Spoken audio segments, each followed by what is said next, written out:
네, 안녕하세요 여러분. 오늘은 경제 수업 2차 시입니다. 오늘 여러분이 공부하실 개념은 기회비용과 경제적 유인이고요. 모두 학습지 그리고 교과서 다 피고 시작하시는 거지요. 자, 그러면 우리 오늘 수업 한번 시작해 보도록 하겠습니다. 우리가 오늘 배울 기회비용은 사실 지금 여러분이 1학년 때 통합사회 때 배우셨고, 그래서 방학 과제로 선생님이 영화 속에 나타나는 기회비용을 한번 서술해 보세요 라는 과제를 드리기도 했고, 그리고 경제 예비 수업 때 이 기회비용과 관련해서 간략하게 소개도 했습니다. 그래서 이렇게 선생님이 여러 번 기회비용에 대해서 설명을 하는 이유는 우리가 경제 과목에서 처음으로 맞닥뜨리는 약간 수치적으로 어려운 문제이기 때문이에요. 그래서 기회비용의 개념을 명확하게 잡지 않으면 이 관련 문제를 풀 때 항상 헷갈리니까 그 부분을 조금 유의하셔서 오늘 수업을 들어주시면 좋겠습니다. 우선 기회비용을 설명하기 위해서 선생님이 세 가지의 재화를 하나 써보도록 할게요. 빵과 그리고 음료수와 그리고 샤프가 있다고 생각해 보겠습니다. 각각의 재화는 모두 1,000원이죠. 여러분 이거 재화 서비스 고민 안 되시죠? 만질 수 있으니까 다 재화입니다. 그래서 세 재화 모두 1,000원씩 해요. 그런데 우리가 돈이 3,000원이 있다면 어떻죠? 그쵸? 아무 상관없죠. 우리가 3,000원이 있다면 셋 다 사면 됩니다. 그런데 지난 시간에 배웠었던 자원의 희소성, 우리에겐 돈이 얼마밖에 없다? 네, 우리는 1,000원밖에 없다. 가지고 있는 자원은 한정적이고 우리는 뭐가 더 효율적인지를 고민을 해야 되겠죠. 그쵸? 그래서 우리는 빵을 살 것인가, 음료수를 살 것인가, 샤프를 살 것인가를 고민해야 됩니다. 그럼 여러분 이때 내가 무엇을 고를지를 고민할 때는 여러분 어떻게 고민하시나요?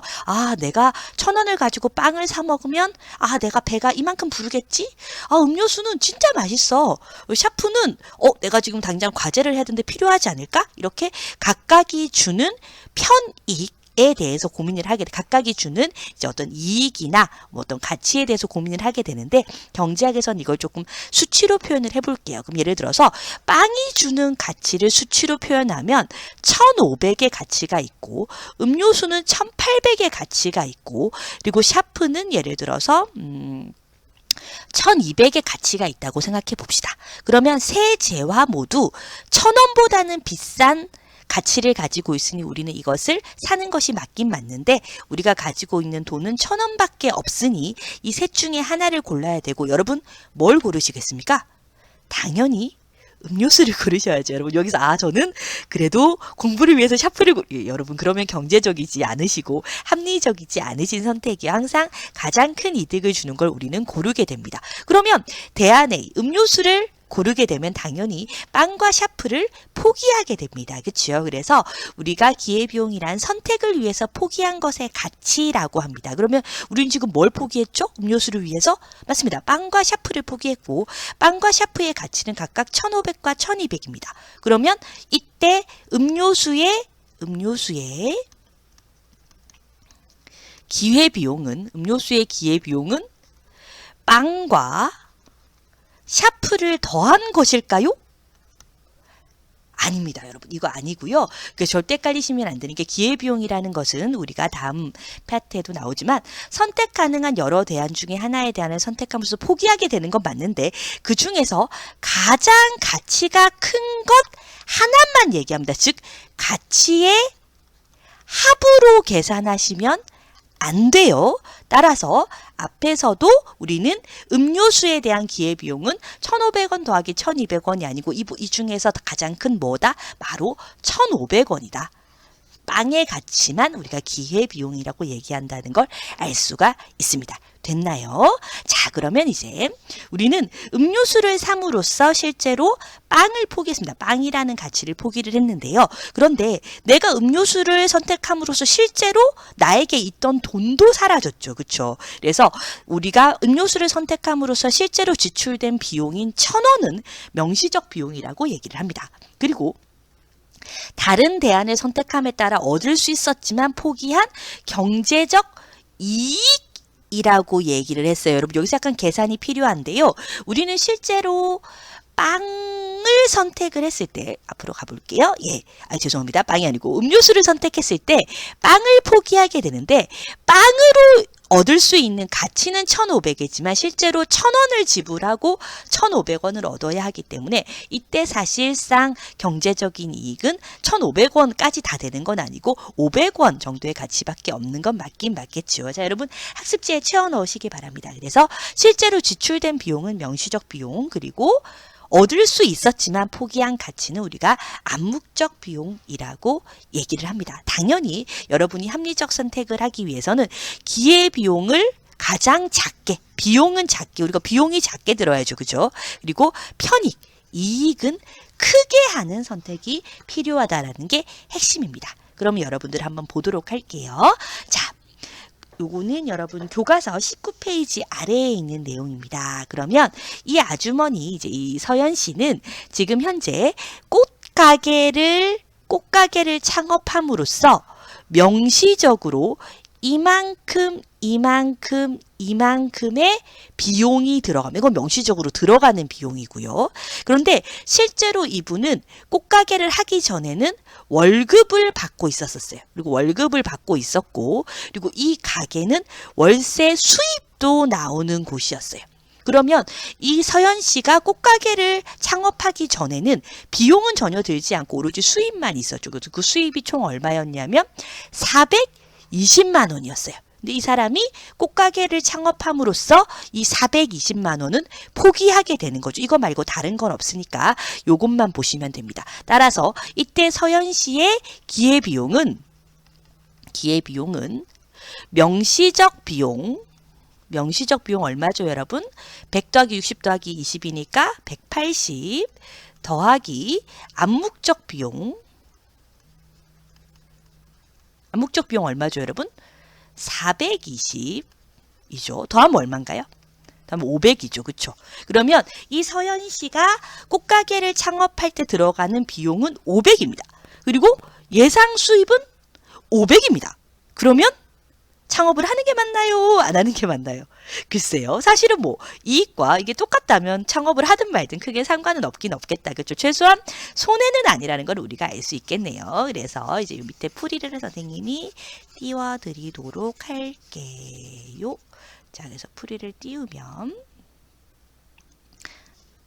자, 꽃가게를 창업할 때 발생하는 지출이, 선생님 아까 계산을 잘못했구나, 여러분. 180 더하기 420은 500이 아니고 600이네요. 선생님이 종종 이럽니다. 계산을 잘못해요, 여러분. 그래서 500이 아니고 600이니까, 그럼 600은 500보다 크니까, 이 경우에는 창업을 하는 게 맞네요. 아까처럼 선생님처럼 더하기를 잘못해서 500과 500이라면 하든 말든 똑같지만 600과 500이라면 창업을 하는 것이 맞겠다. 그쵸? 네.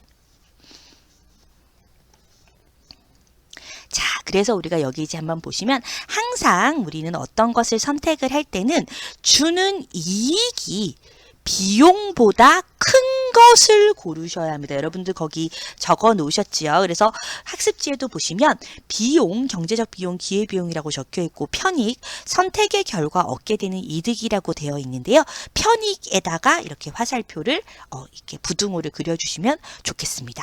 그리고 우리가 순편익이라는 것은 실제로 정말 우리가 순수익이라고 얘기하는 거 있잖아요. 그래서 얻었던 수익에서 비용을 뺀 것을 순수익이라고 하니까 편익에서 비용을 뺀 것을 우리는 순편익이라고 얘기를 합니다. 그래서 편익이 비용보다 크다면 당연히 순편익은 뭐가 될까요? 맞습니다. 0보다 큰 값이 되겠죠. 여러분 거기 아래쪽에 순편익 옆에다가 0보다 크다라는 부등호를 표시해 주시면 될 것 같습니다. 여기까지가 일단 기회비용이고요. 그래서 이제 비용 편익 분석은 요거는 여러분 책에 있는 거고, 이제 매몰 비용 얘기를 좀 해볼 건데요.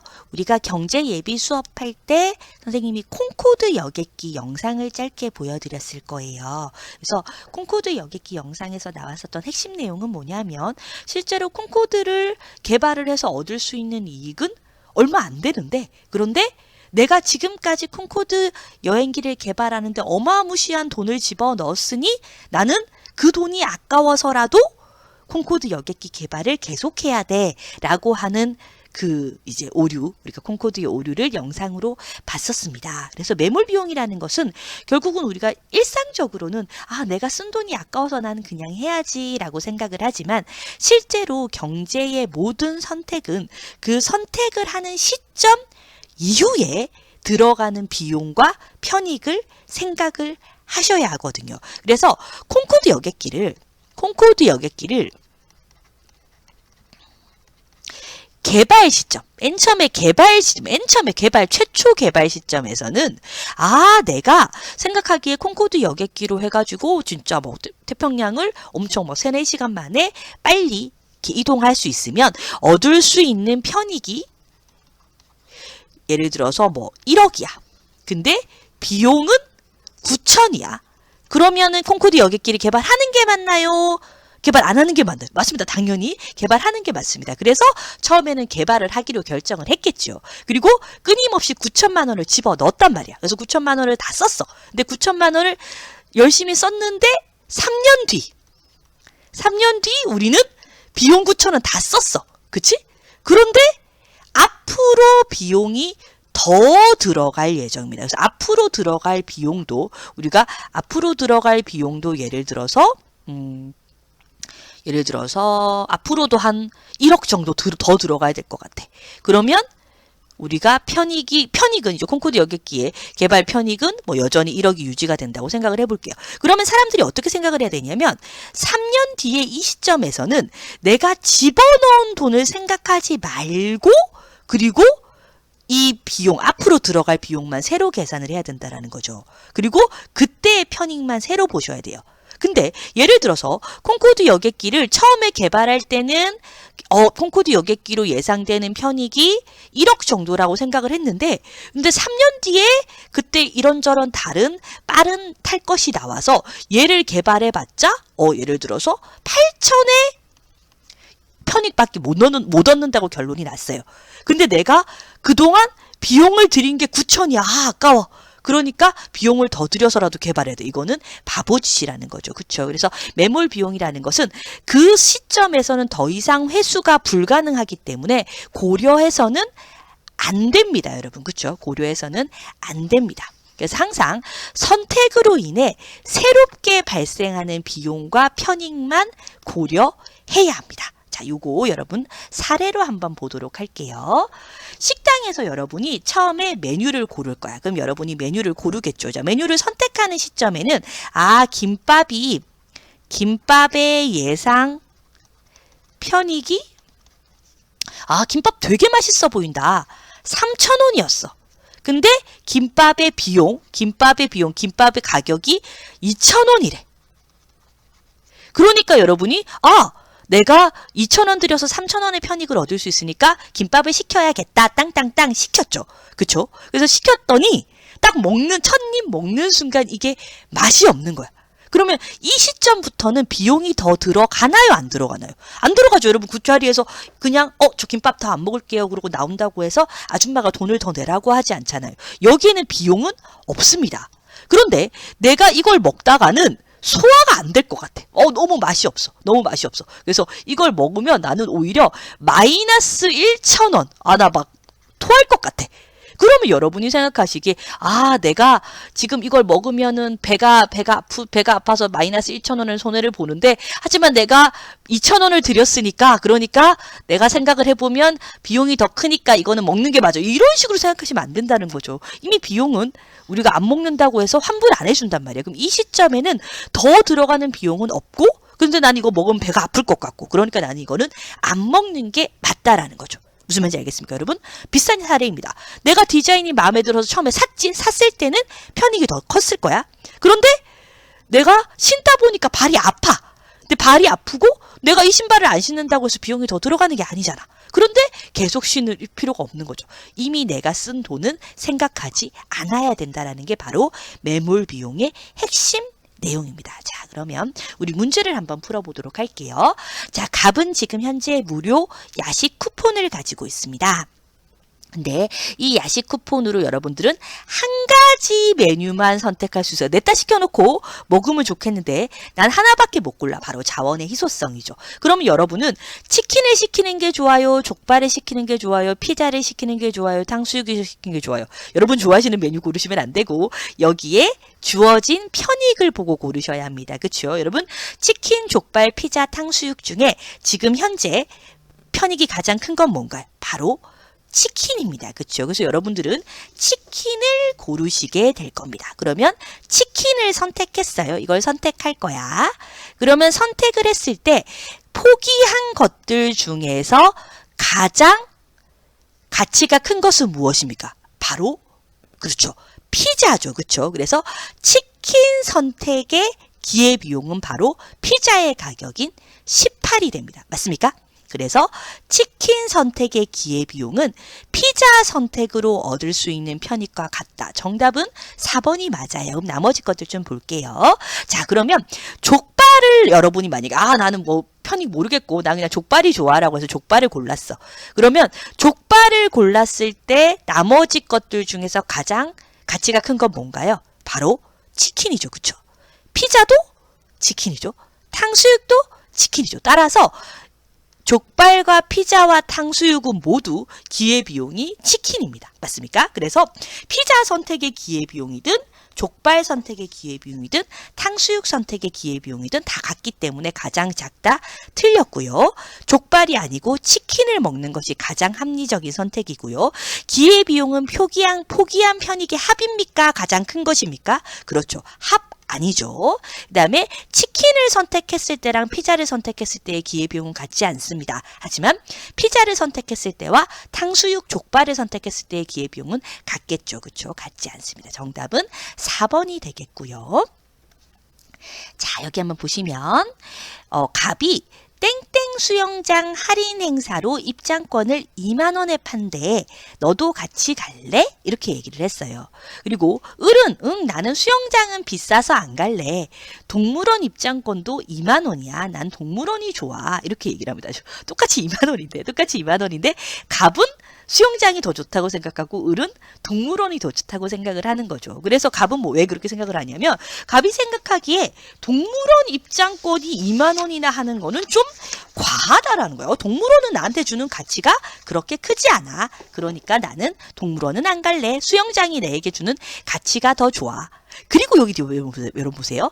그리고 이미 수영복도 샀고 환불도 안 돼. 여러분 이거는 고려하면 됩니까? 안 됩니까? 그렇죠. 이거는 내가 환불도 안 돼. 그럼 이거는 애시당초 여러분 지우셔야 돼. 이거는 우리가 계산할 때 아예 들어가는 개념이 아닙니다. 이게 바로 매몰 비용이죠. 그렇죠?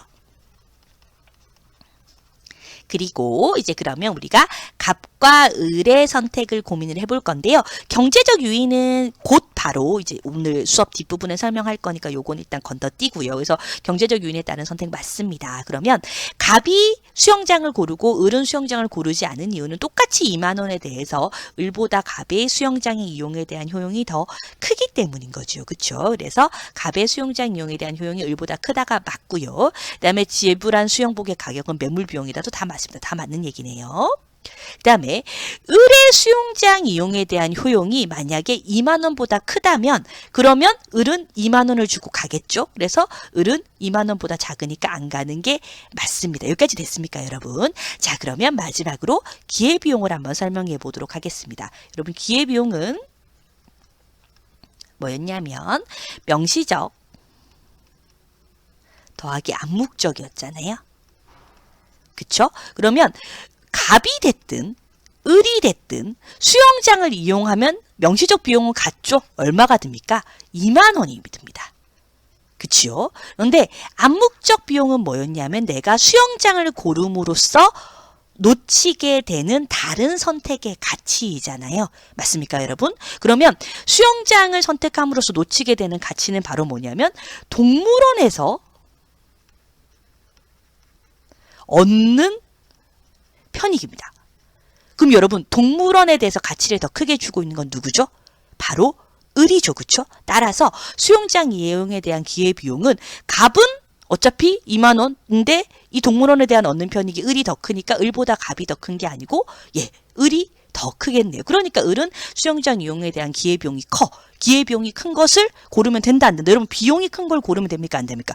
안 되죠. 그렇죠? 그래서 을은 이걸 고르지 않은 겁니다. 여러분 요 개념 이해하셨나요?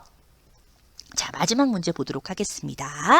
보시면 표는 땡땡 잡지가 등산화 구매자들의 만족도를 조사한 것이다 라고 적혀 있는데 갑은 디자인의 만족도에 대해서 2배의 가중치를 주고 있다. 그래서 지금 이거는 그냥 잡지가 매긴 건데 갑은 그냥 알아서 이거에 대해서 점수를 2배로 주는 거죠. 즉 20이 아니고 40으로 보고 15가 아니고 30으로 보고 25가 아니고 50으로 보겠다는 것입니다. 맞습니까? 그러면 갑은 A 제품에 대해서 얼마의 가치를 매기냐면 여러분 아까 앞에서도 보셨지만 선생님 계산 잘 못합니다. 도와주세요. 그래서 50 더하기 40 더하기 15니까 아마 105겠지요. 자, 그 다음에 B는 40 더하기 30 더하기 15니까 아마 85겠지요. 그리고 C는 40 더하기 50 더하기 20이니까 아마 110이겠지요. 즉 갑은 A라는 제품에 대한 가치가 105이고 B라는 제품에 대해서 얻는 가치가 85이고 C라는 제품에 대해서 얻는 가치는 110입니다. 그러면 여러분이 갑이라면 뭘 골라야 된다고? 그렇죠. 바로 뭐죠? 그렇죠. C를 골라야 되겠죠. 그래서 일단 5번부터 줄까요? 갑은 A가 아니고 C를 선택하는 것이 합리적입니다. 맞습니까? 자, 그 다음에 1번 한번 볼게요. 1번 보시면 땡땡 잡지는 평가 기준 중에서 무엇에 가장 큰 점수를 두고 있습니까? 기능이 아니고 가격이죠. 그렇죠? 네, 그래서 1번 틀렸고요. 1번 틀렸고 5번도 틀렸습니다. 자, 그 다음에 2번은 안 할게요. 요거 수능에 나오지 않는 부분이라 선생님이 시험에서 건너뛰고 가도록 하겠습니다. 그 다음에 갑의 제품 선택 순위. 뭐가 1순위? 1순위 여러분 뭔가요? 그쵸? C가 1순위. 그 다음에 큰 거? A. 그 다음에 큰 거? B가 되겠죠? 그쵸? 그 다음에 디자인에 대한 만족도 순위. 제일 높은 거 뭐? C. 다음에 A. 다음에 B. 그렇죠. 그래서 갑의 제품 선택 순위는 디자인에 대한 만족도 순위와 같습니다. 맞습니까, 여러분? 됐지요. 자, 그러면 갑은 뭘 선택할 거라고? C를 선택할 겁니다. 그럼 C를 선택할 때 포기되는 것들 중에서 더 큰 가치를 가지는 것은 바로 A가 되겠지요. 그렇죠?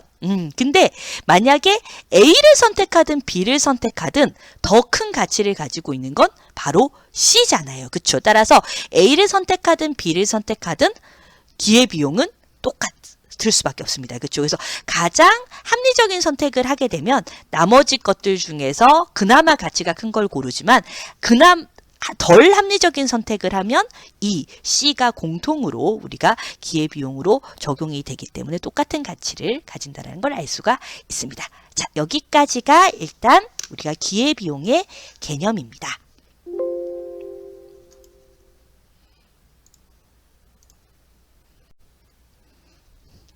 그 다음에는 우리는 경제적 유인이라는 개념을 배울 건데요.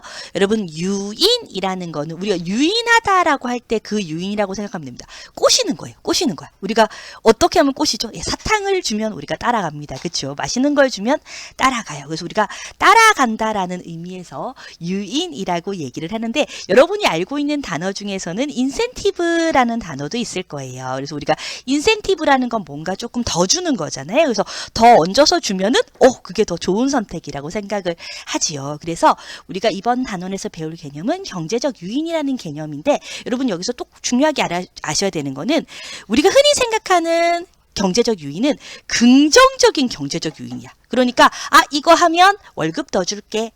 이거 하면 보조금 더 줄게. 이런 식으로 뭔가 돈을 더 줘서 사람들더러 행동을 하게 하는 것. 즉 더 많은 편익, 가치를 제공해서 그 사람들의 행위를 늘리는 것을 우리는 긍정적 경제적 유인이라고 합니다. 그런데 경제학에서는 긍정적 경제적 유인만 있는 것이 아니고 부정적 경제적 유인도 있어요. 우리가 소위 말하는 사탕과 당근과 채찍인 거죠. 그렇죠? 그래서 채찍을 때리면 안 하게 되는 거잖아요. 그래서 야, 너 그거 하면 벌금 물 거야? 이렇게 하면 사람들은 그걸 하지 않는단 말이에요. 즉 편익을 늘리는 것이 아니고 비용을 늘려서 이번에는 행위가 늘어날까요? 줄어들까요? 그렇죠. 행위를 못하게 하는 거. 이걸 우리가 부정적 인센티브라고 합니다. 여러분 간단하죠? 그래서 경제적 유인의 개념은 이렇게 간단하고요. 여기 한번 보시면 수지는 이번 시험에서 좋은 성적을 얻기 위해서 사람들과 약속을 했습니다. 여러분도 시험 성적에 대해서 이렇게 약속을 많이 하시나요? 자, 부모님께서는 10점 올리면 휴대폰 빵빵한 걸로 바꿔주신다고 합니다. 그렇군요. 그리고 보시면 수지는 좋은 성적을 얻기 위해서 친구들과 주말마다 도서관에 만나서 공부를 하기로 하였고 정해진 모임 시간에 늦으면 벌금을 내기로 하였습니다. 여러분 어떤 것이 긍정적 경제적 유인이죠? 그렇죠. 당연히 위의 것이 긍정적 경제적 유인이고요. 그리고 벌금을 안 내는 건 부정적 경제적 유인에 해당합니다. 됐나요? 그리고 탄소 포인트제라고 얘기하는 우리가 요즘 탄소 배출권과 관련해서 환경에서 많이 얘기하는 것인데요. 요거는 그냥 여러분이 전기 상수도 도시가스의 사용량을 절감하면 탄소 포인트 준다. 뭔가 혜택 준다. 그럼 뭔가 더 줌으로써 사람들이 사용량을 절감하도록 하는 거니까 행위를 늘리는 거니까 긍정적 경제 유인에 해당하겠죠. 그래서 개념이 어렵지는 않습니다. 그래서 벌금이 있고 그리고 지금 같은 경우도 우리가 코로나로 인해서 사람들을 자가격리를 시켰잖아요. 근데 자가격리를 지키지 않으면 벌금을 주거나 아니면 이렇게 심지어 징역 이런 식으로 하게 되면 사람들이 부정적 경제적 요인을 활용해서 코로나로 인한 자가격리를 잘 지키도록 하는 거라고 할 수가 있겠네요. 자, 그래서 우리 교과서에는 마지막에 어떤 것들이 나오냐면요. 경제적 요인을 잘못 설계한 경우가 있다라고 얘기를 합니다. 그래서 국가가 처음에 생각할 때는 이렇게 경제적 요인을 하면 사람들이 이 행동을 더 많이 하겠지라고 생각 또는 이 행동을 적게 하겠지라고 생각을 했을 거예요. 선생님도 그런 적이 있거든요. 아침에 우리 반 이제 지각 예를 들어서 1분 지각할 때마다 1,000원씩 벌금 낼 거야. 우리가 흔히 지각비라고 하는 것이죠. 그런데 지각비라는 경제적 요인은 지금 좀 전에 배운 거에 따르자면 긍정적 경제적 요인입니까? 부정적 경제적 요인입니까? 맞습니다. 바로 부정적 경제적 요인이죠. 그래서 선생님은 처음에는 나는 경제 선생님이야. 그래, 이 지각비에 따라서 아이들의 지각이라는 행위를 줄여보겠어 라고 생각을 했는데 결과는 어떻게 됐을까요, 여러분? 애들이 이런 식으로 되는 거야. 막 뛰어와. 처음에는 늦으면 안 되라고 뛰어와. 근데 열심히 뛰어오다가 생각해보니까 힘들어 죽겠네. 그냥 5분 지각하고 1,000원 내고 말지 뭐. 이렇게 돼버리면 그러면 애들이 그냥 1,000원 내고 마지막에 5분 동안 열심히 뛰어오는 걸 슬슬 안 하게 되는 거예요. 그러니까 분명히 우리 반의 지각을 줄이려고 지각비를 설정을 했는데 어느 순간 애들이 지각비를 내면서 그냥 지각도 많이 하게 되는 거죠. 이런 걸 우리가 경제적 요인을 잘못 설계한 예라고 할 수가 있고요. 그래서 여기서도 보시면 어떤 게 있었었냐면 유럽에서 흑사병이 되게 돌 때 사람들이 이제 쥐를 이제 뭔가 이렇게 쥐덫이나 이런 걸 통해서 쥐를 잡아오면 그거에 대해서 대가를 준다라고 한 거죠. 그렇죠? 그러면 쥐를 잡는 행동을 통해서 대가를 받는 긍정적 경제 요인이라고 할 수 있을 텐데 실제로 사람들이 교과서에 보시면 쥐를 잡지 않고 쥐의 꼬리만 가지고 오는 거죠. 그럼 이렇게 되니까 실제로 쥐는 그대로 남아있고 쥐 꼬리만 많이 모이게 되는 원래의 목적을 전혀 달성하지 못하는 문제가 있습니다. 그리고 아래쪽에 나의 사례가 바로 선생님이 좀 전에 설명했었던 사례와 똑같은 사례인 것 같습니다. 이처럼 우리가 경제적 요인을 잘못 설계하면 그러면 경제적 요인이 제대로 작동을 안 할 수도 있다는 점 여러분이 잘 기억하시면 좋겠습니다. 오늘 수업 여기까지입니다. 수고하셨고요. 다음 시간에는 오늘 배운 개념 중에서 기회비용을 조금 수능 기출 문제로 어렵게 한번 풀어보려고 하거든요. 그래서 다음 시간 강의 여러분 문제는 많지 않은데 조금 이제 고민을 하면서 풀어야 되니까 잘 풀어주시면 좋겠습니다. 감사합니다.